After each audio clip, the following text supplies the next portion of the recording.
म्हणजे काय ते टाळता येत नाही. आपण केलेली कर्म ही कधी ना कधी भोगावीच लागतात, त्यातून सुटका नाही.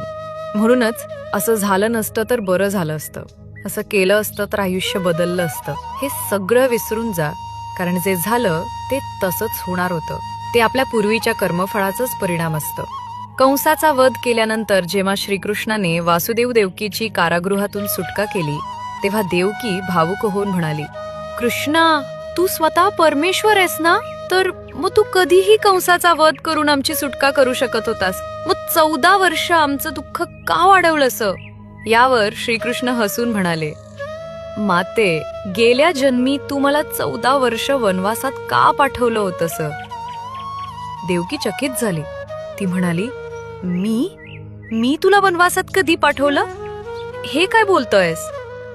श्रीकृष्ण पुन्हा म्हणाले, माते, तुला आठवत नाही कारण ती घटना गत जन्मातील आहे. त्या जन्मी तू कैकई होतीस आणि तुझ्याच इच्छेमुळे मला 14 वर्ष वनवासाला जावं लागलं होतं.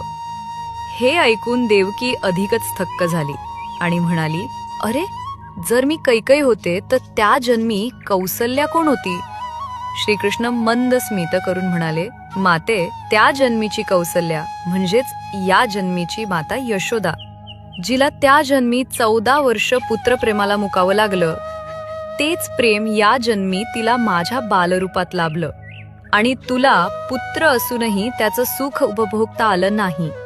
श्रीकृष्ण पुढे म्हणाले, माते, प्रत्येकाला आपल्या गतजन्मीच्या कर्मांची फळं भोगावीच लागतात. त्यातून देवदेवता देखील सुटू शकत नाहीत. मग आपण सामान्य माणसं काय? आपल्याला भोग आहे तो भोगून संपवणंच योग्य, कारण त्याशिवाय दुसरा मार्ग नाही.